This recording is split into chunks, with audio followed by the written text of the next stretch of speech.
मङ्गलं भगवान् विष्णुः मङ्गलं गरुडध्वजः मङ्गलं पुंडरीकाक्षः मंगलाय तनोहरि। जय श्री राधे कृष्णा।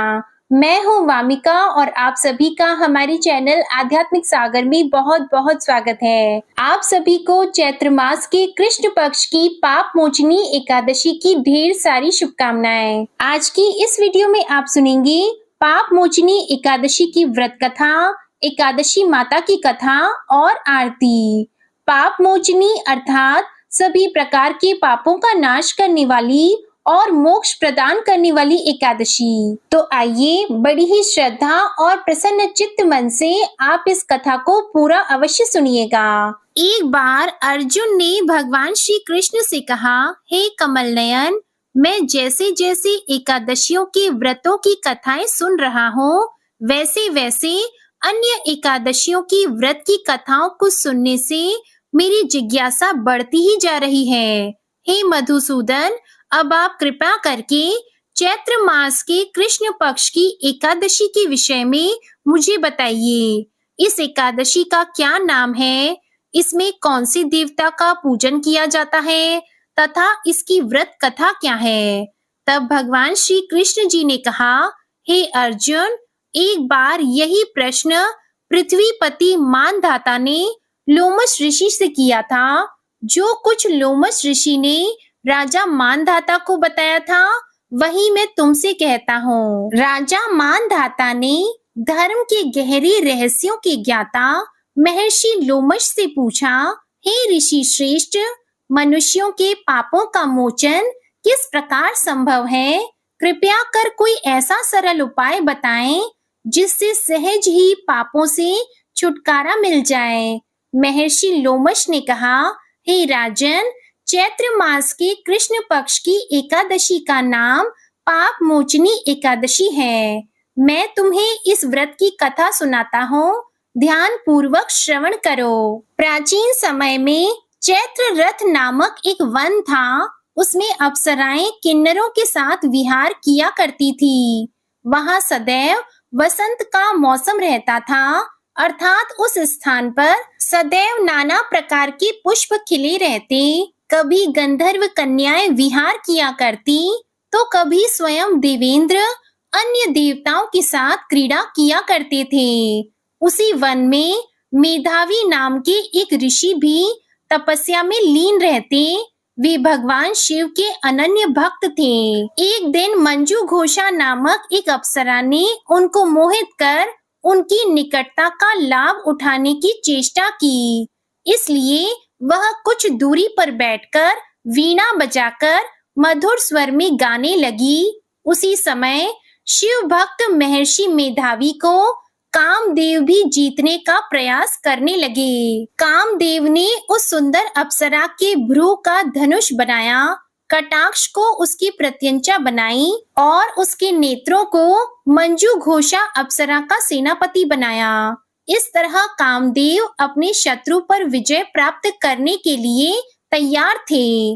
उस समय महर्षि मेधावी भी युवावस्था में थे और काफी हृष्ट पुष्ट थे। उन्होंने यज्ञोपवीत तथा दंड धारण कर रखा था। महर्षि स्वयं दूसरे कामदेव के समान प्रतीत हो रहे थे। उस मुनि को देखकर कामदेव के वश में हुई मंजू घोषा ने धीरे धीरे मधुर वाणी में वीणा पर गायन आरंभ किया, तो महर्षि मेधावी भी मंजू घोषा के मधुर गायन पर तथा उसके सौंदर्य पर मोहित हो गए। वह अप्सरा मेधावी मुनि को कामदेव से पीड़ित जानकर उनसे आलिंगन करने लगी। महर्षि मेधावी उस अप्सरा के सौंदर्य पर मोहित होकर शिव रहस्य को भूल गए तथा काम के वशीभूत होकर उसके साथ रमण करने लगे। काम के वशीभूत होने के कारण मुनि को उस समय दिन रात का कुछ भी ज्ञान नहीं रहा तथा अत्यंत दीर्घ काल तक वे दोनों रमण करते रहे। इसके बाद मंजू घोषा उस मुनि से बोली, हे ऋषिवर, अब मुझे बहुत समय हो गया है, इसलिए स्वर्ग जाने की आज्ञा दीजिए। अप्सरा की बात सुनकर ऋषि ने कहा, हे मोहिनी, संध्या को तो आई हो, थोड़ा समय ठहरो, प्रातः होने पर चली जाना। ऋषि के ऐसे वचनों को सुनकर अप्सरा उनके साथ रमण करने लगी। इसी प्रकार दोनों ने साथ साथ बहुत लंबा समय व्यतीत किया। मंजू घोषा ने एक दिन ऋषि से कहा, हे विप्र, अब आप मुझे स्वर्ग जाने की आज्ञा दीजिए। तब मुनि ने पुनः वही कहा, हे रूपसी, अभी अधिक समय व्यतीत नहीं हुआ है, कुछ समय और ठहर जाओ। मुनि की बात सुनकर अप्सरा ने कहा, हे ऋषिवर, आपकी रात्रि तो बहुत लंबी है, आप स्वयं ही विचार कीजिए कि मुझे आपके पास आए कितना समय व्यतीत हो गया है। अब और अधिक समय तक ठहरना क्या उचित है? अप्सरा की बात सुनकर मुनि को समय का बोध हुआ और वह गंभीरता पूर्वक विचार करने लगे। जब उन्हें समय का ज्ञान हुआ कि उन्हें रमण करते 57 वर्ष व्यतीत हो चुके हैं, तो उस अप्सरा को वह काल का रूप समझने लगे। इतना अधिक समय भोग विलास में व्यर्थ चला जाने पर उन्हें बड़ा क्रोध आया। अब वह भयंकर क्रोध में जलते हुए उस तप नाश करने वाली अप्सरा की तरफ भ्रिकुटी तानकर देखने लगे। क्रोध से उनके अधर कंपित होने लगे तथा इंद्रियां अनियंत्रित होने लगी। क्रोध से थरथराए स्वर में मुनि ने उस अप्सरा से कहा, मेरे तप को नष्ट करने वाली दुष्टा, तू महापापिन है और बहुत ही दुराचारिणी है। तुझ पर धिक्कार है, तत्क्षण तू मेरे श्राप से पिशाचिनी बन जा। मुनि के क्रोध युक्त श्राप से वह अप्सरा पिशाचिनी बन गई। यह देखकर वह व्यथित होकर बोली, हे ऋषिवर, अब मुझ पर क्रोध त्याग कर प्रसन्न होइए और कृपया करके बताइए कि इस श्राप का निवारण किस प्रकार होगा। विद्वानों ने कहा है, साधुओं की संगत उत्तम फल देने वाली होती है और आपके साथ तो मेरे बहुत वर्ष व्यतीत हुए हैं, अतः अब आप मुझ पर प्रसन्न हो जाइए, अन्यथा लोग कहेंगे कि एक पूर्ण आत्मा के साथ रहने पर मंजू घोषा को पिशाचिनी बनना पड़ा। मंजू घोषा की बात सुनकर मुनि को अपने क्रोध पर अत्यंत ग्लानि हुई, साथ ही अपनी अपकीर्ति का भय भी हुआ। अतः पिशाचिनी बनी मंजू घोषा से मुनि ने कहा, तूने मेरा बड़ा बुरा किया है, किंतु फिर भी मैं तुझे इस श्राप से मुक्ति का उपाय बताता हूँ। चैत्र मास के कृष्ण पक्ष की जो एकादशी है, उसका नाम पाप मोचनी है। उस एकादशी का उपवास करने से तेरी पिशाचिनी की देह से मुक्ति हो जाएगी। ऐसा कहकर मुनि ने उसको व्रत का सब विधान समझा दिया। तदुपरांत अपने पापों का प्रायश्चित करने हेतु वह अपने पिता च्यवन ऋषि के पास गए। च्यवन ऋषि ने अपने पुत्र मेधावी को देखकर कहा, हे पुत्र, ऐसा क्या किया है तूने कि तेरे सभी तप नष्ट हो गए हैं, जिससे तुम्हारा समस्त तेज मलिन हो गया है। मेधावी मुनि ने लज्जा से अपना सिर झुकाकर कहा, पिताश्री, मैंने एक अप्सरा से रमण करके बहुत बड़ा पाप किया है। इसी पाप के कारण संभवतः मेरा सारा तेज और मेरे तप नष्ट हो गए हैं। कृपया करके आप इस पाप से छूटने का उपाय बताइए। ऋषि ने कहा, हे पुत्र, तुम चैत्र माह के कृष्ण पक्ष की पाप मोचिनी एकादशी का विधि तथा भक्ति पूर्वक उपवास करो, इससे तुम्हारे सभी पाप नष्ट हो जाएंगे। अपने पिता च्यवन ऋषि के वचनों को सुनकर मेधावी मुनि ने पाप मोचनी एकादशी का विधि पूर्वक व्रत किया। उसके प्रभाव से उनके सभी पाप नष्ट हो गए। मंजू घोषा अप्सरा भी पाप मोचनी एकादशी का उपवास करने से पिशाचिनी की देह से छूट गई और पुनः अपना सुंदर रूप धारण करके स्वर्ग लोक को चली गई। लोमश मुनि ने कहा, हे राजन, इस पाप मोचनी एकादशी के प्रभाव से समस्त पाप नष्ट हो जाते हैं। इस एकादशी की कथा के श्रवण और पठन से 1 सहस्त्र यानी कि 1000 गौदान करने का फल प्राप्त होता है। इस उपवास को करने से ब्रह्म हत्या, स्वर्ण की चोरी, मधुपान तथा अगम्य गमन करना आदि भयंकर पाप भी नष्ट हो जाते हैं तथा अंत में स्वर्ग लोक की प्राप्ति होती है। प्रेम से बोलिए भगवान श्री लक्ष्मी नारायण जी की जय। बोलिए तुलसी शालिग्राम जी की जय। आइए अब मनोकामनाओं की पूर्ति करने वाली दूसरी कथा को सुनते हैं। बहुत समय पहले एक राजा था। वह अपनी न्यायप्रियता के कारण प्रजा में बहुत लोकप्रिय था। एक बार वह अपने दरबार में बैठा ही था कि अचानक उसके दिमाग में एक सवाल आया। सवाल था कि मनुष्य का मरने के बाद क्या होता होगा। इस अज्ञात सवाल के उत्तर को पाने के लिए उस राजा ने अपने दरबार में सभी मंत्रियों आदि से मशवरा किया। सभी लोग राजा की इस जिज्ञासा भरी समस्या से चिंतित हो उठे। काफी देर सोचने विचारने के बाद राजा ने यह निर्णय किया कि मेरे सारे राज्य में यह ढिंढोरा पिटवा दिया जाए। जो आदमी कब्र में मुर्दे के समान लेटकर रात भर कब्र में मरने के बाद होने वाली सभी क्रियाओं का हवाला देगा, उसे 500 सोने की मोहरें भेंट दी जाएगी। राजा के आदेश अनुसार राज्य में ढिंढोरा पिटवा दिया गया। अब समस्या आई कि अच्छा भला जीवित कौन व्यक्ति मरने को तैयार होगा। आखिरकार सारे राज्य में एक ऐसा व्यक्ति इस काम को करने के लिए तैयार हो गया जो इतना कंजूस था कि वह सुख से खाता पीता और सोता नहीं था। उसको राजा के पास पेश किया गया। राजा के आदेश अनुसार उसके लिए बढ़िया फूलों से सुसज्जित अर्थी बनाई गई। उसको उस पर लिटाकर बकायदा श्वेत वस्त्र से ढक दिया गया और उसे कब्रिस्तान ले जाया गया। घर में जाने पर रास्ते में एक फकीर ने उसका पीछा किया और उससे कहा कि अब तो तुम मरने जा रहे हो, घर में तुम अकेले हो, इतना धन तुम्हारे घर में ही कैद पड़ा रहेगा, तुम मुझे कुछ धन दे दो। कंजूस के बार बार मना करने पर भी फकीर ने कंजूस का पीछा नहीं छोड़ा और बार बार कुछ मांगने की रट लगाए रहा। कंजूस जब एकदम परेशान हो गया तो उसने कब्रिस्तान में पड़े बादाम के छिलकों के एक ढेर में से मुट्ठी भर छिलके उठाए और उस फकीर को दे दिए।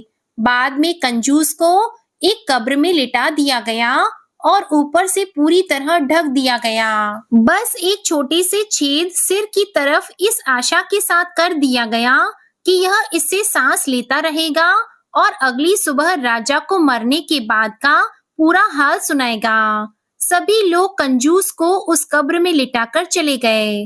रात होने पर एक सांप कब्र पर आया और छेद देखकर उसमें घुसने का प्रयत्न करने लगा। यह देखकर कब्र में लेटे कंजूस की घबराहट का ठिकाना नहीं रहा। सांप ने जैसे ही घुसने का प्रयत्न किया तो उस छेद में बादाम के छिलके आड़ बनकर आ गए। सुबह होते ही राजा के सभी नौकर बड़ी जिज्ञासा के साथ कब्रिस्तान आए और जल्द ही कब्र को खोदकर कंजूस को निकाला। मरने के बाद क्या होता है, यह हाल सुनाने के लिए कंजूस को राजा के पास चलने को कहा। तब कंजूस ने राजा के नौकरों की बात को थोड़ा भी नहीं सुना। वह पहले अपने घर गया और अपनी तमाम धन संपत्ति को गरीबों में बांट दिया। सब लोग कंजूस की अचानक दान करने की इस दयालुता को देखकर हैरानी में पड़ गए। उनके मन में कई सवाल उठने लगे। अंत में कंजूस को राज दरबार में पूरा हाल सुनाने के लिए राजा के सामने पेश किया गया। कंजूस व्यक्ति ने बीती रात सांप और बादाम के छिलकों के संघर्ष की पूरी कहानी कह सुनाई और कहा, महाराज, मृत्यु के बाद सबसे ज्यादा दान ही काम आता है। दान करना ही सब धर्मों में श्रेष्ठ होता है। बोलिए श्री राधा कृष्ण भगवान की जय। अब आप सुनिए एकादशी माता की कथा। एक बार एक राज्य में एक राजा रहा करता था। राजा बहुत ही बुद्धिमान और बलशाली था। राजा सदा ही अपनी प्रजा का बहुत अच्छे से ध्यान रखता था। प्रजा भी राजा को बहुत पसंद करती थी। राजा की 2 बेटियां थी। राजा अपनी दोनों बेटियों से बहुत प्रेम करता था। राजा की छोटी बेटी देखने में बहुत सुंदर और आकर्षित थी और राजा की बड़ी बेटी छोटी बेटी के मुकाबले थोड़ी कम सुंदर थी। राजा की छोटी बेटी माता की पूजा किया करती थी और सभी लोग राजा की छोटी बेटी से बहुत प्रेम करते थे और बहुत प्रशंसा किया करते थे। राजा भी अपनी छोटी बेटी को बड़ी बेटी से अधिक प्रेम करता था, जिसके कारण राजा की बड़ी बेटी को अपनी छोटी बहन से बहुत नफरत होने लगी थी। राजा की दोनों बेटियां जब बड़ी हो गई तब एक पड़ोस के राज्य में रहने वाले राजकुमार राजा की बड़ी बेटी के लिए रिश्ता लेकर आया। लेकिन जैसे ही उस राजकुमार की नजरें राजा की छोटी बेटी पर पड़ी तो वह राजकुमार राजा की छोटी बेटी पर आकर्षित हो गया और छोटी बेटी से पहली नजर में प्रेम करने लगा।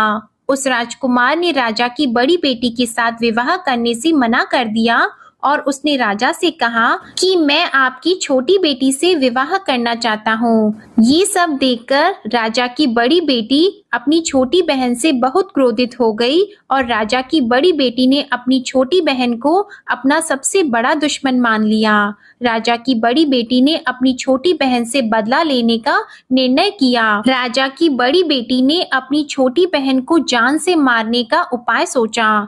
राजा की बड़ी बेटी ने अपनी छोटी बहन को मारने के लिए सबसे पहले एक लड्डू में जहर मिलाकर अपनी छोटी बहन को दे दिया और उसको लड्डू खाने के लिए कहा।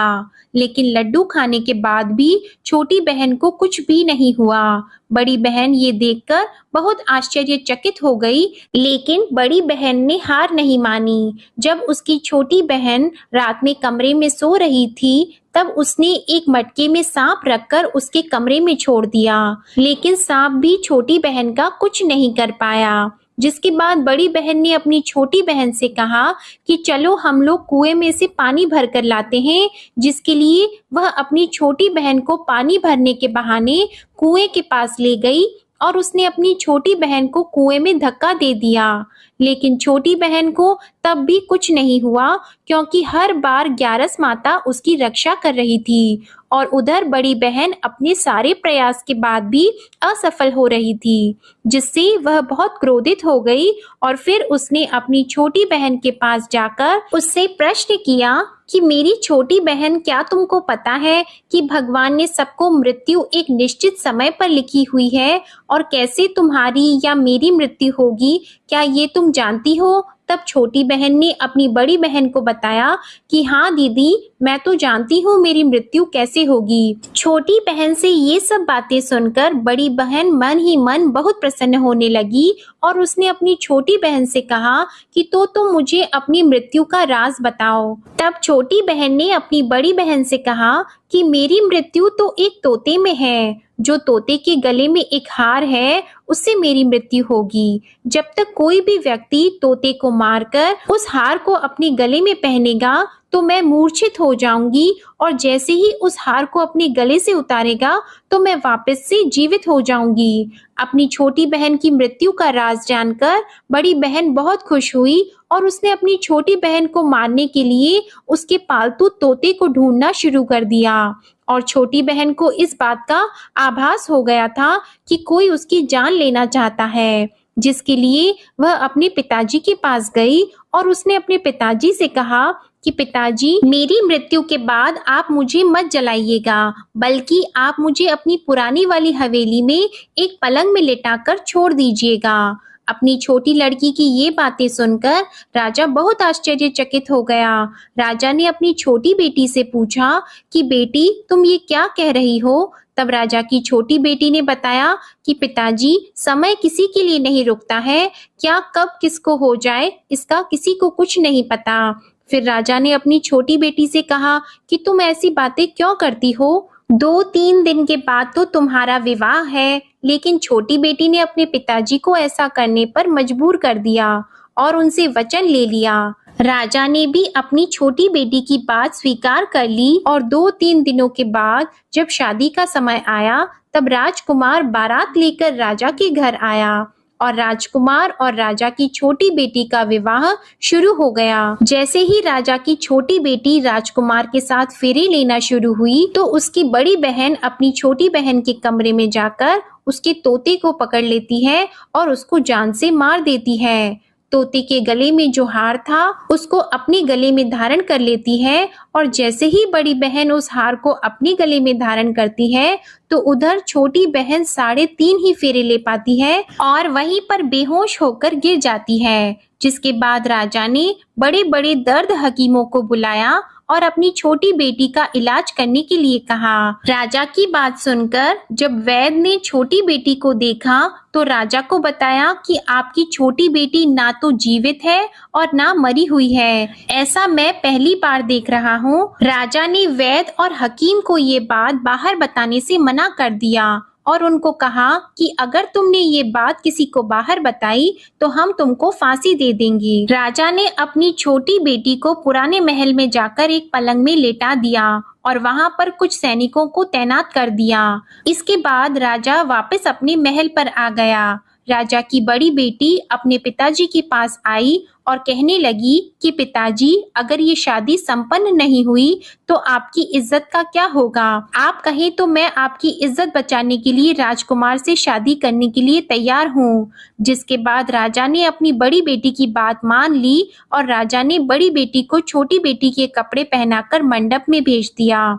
लेकिन राजकुमार ये जान गया कि ये राजा की छोटी बेटी नहीं है बल्कि ये राजा की बड़ी बेटी है। लेकिन जब राजकुमार ने शादी करने से मना किया तो सभी लोगों ने राजकुमार को बेबस करके राजा की बड़ी बेटी से बचे हुए फेरों को संपन्न करा दिया और विवाह संपन्न हुआ। जिसके बाद राजकुमार राजा की बड़ी बेटी को अपने महल में ले गया। विवाह होने के बाद राजकुमार उससे ना तो बात करता था, ना उसे पसंद करता था और ना ही उसके आसपास भटकता था। और राजकुमार ने ये फैसला लिया था कि वह अपनी प्रेमिका को ढूंढ कर रहेगा और ये जानकर रहेगा कि उसके साथ क्या हुआ है।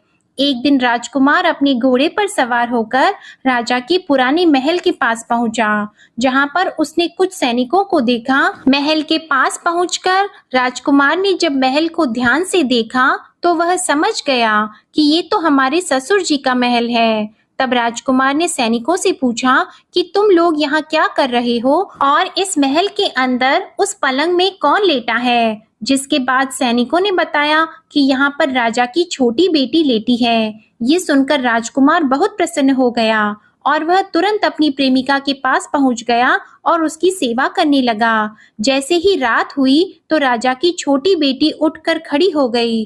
राजकुमार ये देखकर बहुत खुश हो गया और उसने अपनी प्रेमिका से पूछा कि तुम यहाँ क्या कर रही हो? तुम मेरे साथ मेरे घर चलो। राजा की छोटी बेटी ने राजकुमार को सारी बातें बता दी कि मेरी जान एक तोते में बसती थी और मैंने ये बात सिर्फ अपनी बड़ी बहन को बताई थी और मुझे पता है कि उसने ही मुझे मारने का प्रयास किया है।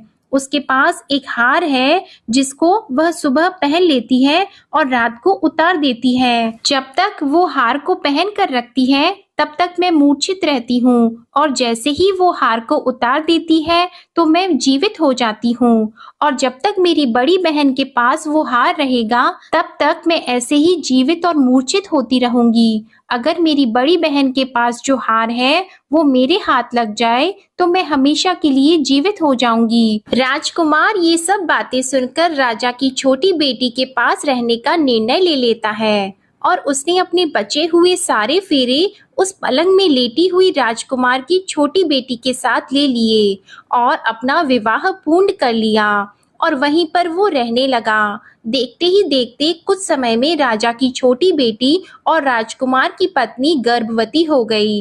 एक दिन राजकुमार को किसी काम से बाहर जाना पड़ा। तब छोटी बहन के पेट में बहुत तेज से दर्द होने लगा, जिसके बाद उसने माता का आह्वान किया। जिसके बाद वहां माता प्रकट हुई और उन्होंने अपने भक्तों के दर्द को दूर किया और एक पुत्र की प्राप्ति करवाई। और वहीं पर अचानक से राजकुमार भी आ गया। राजकुमार ने 11 माता को देखा तो वह आश्चर्यचकित हो गया और उसने तुरंत ग्यारस माता को प्रणाम किया और ग्यारस माता ने राजकुमार से कहा, जब तुम्हारा पुत्र 5 वर्ष का हो जाए तो तुम आकर अपनी पत्नी का हार इसके गले में डाल देना। और देखते ही देखते राजकुमार और राजा की छोटी बेटी का पुत्र 5 वर्ष का हो जाता है। तो राजकुमार अपने बेटे से कहता है कि बेटा, मैं कुछ काम से बाहर जा रहा हूँ, तुम अपनी माता का ध्यान रखना, और वहां से चला जाता है। राजा को बाहर निकलता देखकर बड़ी बहन के सैनिक देख लेते हैं और बड़ी बहन को जाकर सारी बातें बता देते हैं, जिसके बाद बड़ी बहन अपनी छोटी बहन के पुत्र को वहां से उठवा लेती है और उसको मरवा देती है। छोटी बेटी के पुत्र के 2 टुकड़े करवा देती है।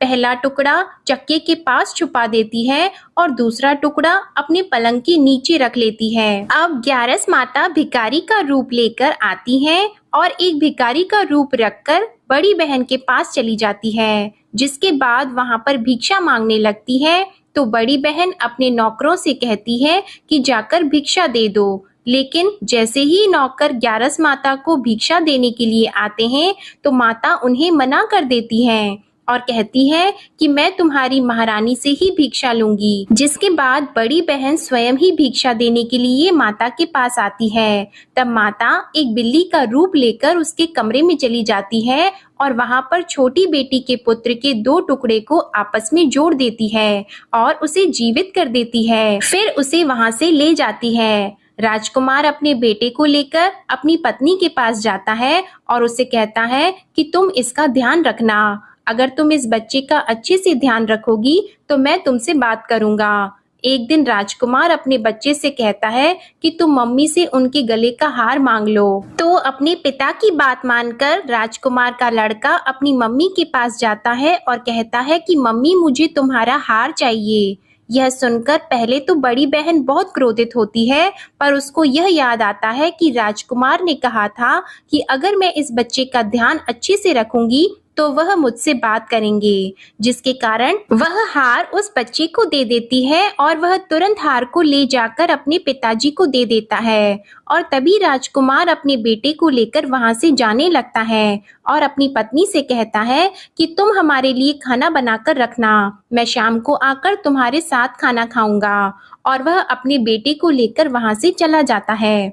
जिसके बाद वह राजा के पास जाता है और उनको सारी बातें बता देता है। राजा अपनी बड़ी बेटी की ये करतूत सुनकर बहुत क्रोधित होते हैं और अपनी परवरिश पर ही दोष देने लगते हैं। राजकुमार को अपनी छोटी बेटी के साथ रहने के लिए आदेश दे देते हैं। इस प्रकार ग्यारस माता की कृपा से राजकुमार और राजा की छोटी बेटी सुखपूर्वक रहने लगे। प्रेम से बोलिए एकादशी माता की जय। प्रेम से बोलिए माता लक्ष्मी और भगवान विष्णु की जय। माता पार्वती और भगवान शंकर की जय। कथा के बाद अब आप आरती श्रवण कीजिए। ओम जय एकादशी माता मैया, जय एकादशी माता। विष्णु पूजा व्रत को धारण कर, विष्णु पूजा व्रत को धारण कर, शक्ति मुक्ति पाता। ओम जय एकादशी माता।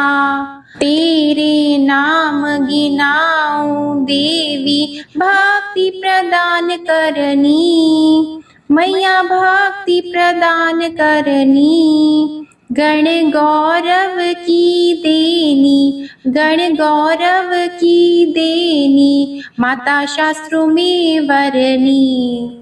ओम जय एकादशी माता। मार्गशीर्ष की कृष्ण पक्ष की उत्पन्ना विश्वतारिणी जन्मी मैया, उत्पन्ना विश्वतारिणी जन्मी। शुक्ल पक्ष में हुई मोक्षदा, मुक्तिदाता बन आई। ओम जय एकादशी माता। पौष के कृष्ण पक्ष की सफला नामक है, सफला नामक है। शुक्ल पक्ष में होए पुत्रदा, आनंद अधिक रहे। ओम जय एकादशी माता। नाम षटतिला माघ मास में कृष्ण पक्ष आवे, मैया कृष्ण पक्ष आवे, शुक्ल पक्ष में जया कहावे, शुक्ल पक्ष में जया कहावे, विजय सदा पावे। ओम जय एकादशी माता।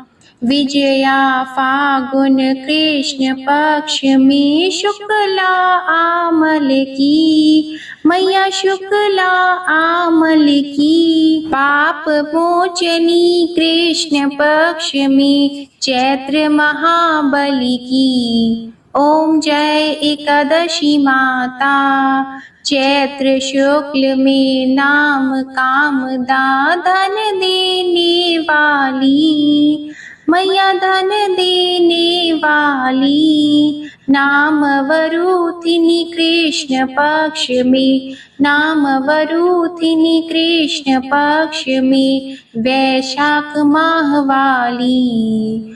ओम जय एकादशी माता। शुक्ल पक्ष में होई मोहिनी, अपराज्येष्ठ कृष्ण पक्षी।